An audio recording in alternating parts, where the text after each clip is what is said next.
صدر محترم، کتب بینی کے بارے میں اسٹوڈینٹس یہ گلہ بھی کرتے ہیں کتب بینی کا ذوق کیسے پیدا ہو، ہمیں کتاب لے کے بیٹھتے ہیں دل اکتا جاتا ہے، نیند آ جاتی ہے، پڑھنے کو دل نہیں کرتا، تو اس بارے میں کیا سجیشن آپ دینا چاہیں گے کہ کتب بینی کا ذوق زندہ رہے؟ دیکھیے، اس لیے کچھ عملی چیزیں ہیں. مثال کے طور پر آپ جس چیز کو چاہتے ہیں نا جی، کہ اس کے ساتھ آپ کا ربط ہو، اس کو اپنے ہاتھوں میں رکھیں. اپنے ساتھ رکھیں. بالکل. مثال کے طور پر آپ چائے چھوڑنا چاہتے ہیں نا، آپ طے کر لیں کہ میں نے 1 کلومیٹر جو دکان ہے وہاں سے چائے پینی، وغیرہ چائے نہیں پینی.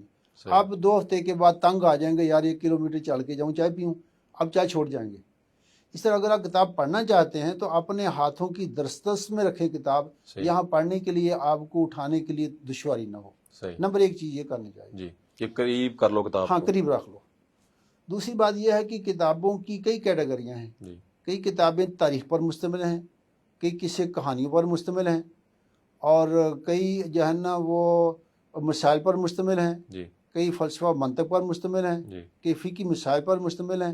بہت ساری کتابیں ہیں. جی.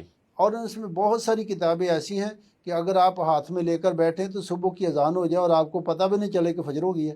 اللہ. ایسی کتابوں سے ابتدا کرنی چاہیے. صحیح. قرآن پاک کا انداز دیکھیں، پورے قرآن پاک میں ہو سکتا ہے کہ 1/3 قصص ہوں. جی. واقعات ہوں. جی. جی. ایک واقعہ کو بار بار دہرایا جا رہا ہے. جی.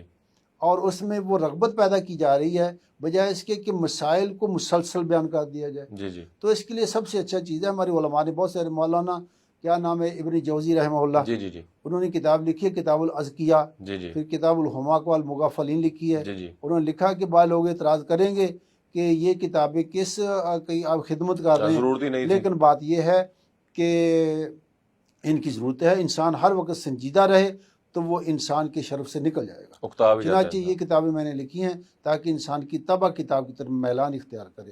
چنانچہ ابتدائی طور پر ایسی کتابیں پڑھیں جو کسی کہانی پر مشتمل ہیں، تاریخوں پر مشتمل ہیں، سیرتوں پر مشتمل ہیں، اور انسان ان کو رغبت سے پڑھتا ہے. اس کے بعد آہستہ آہستہ جب عادت بن جائے تو مشکل کتابوں میں پڑھیں.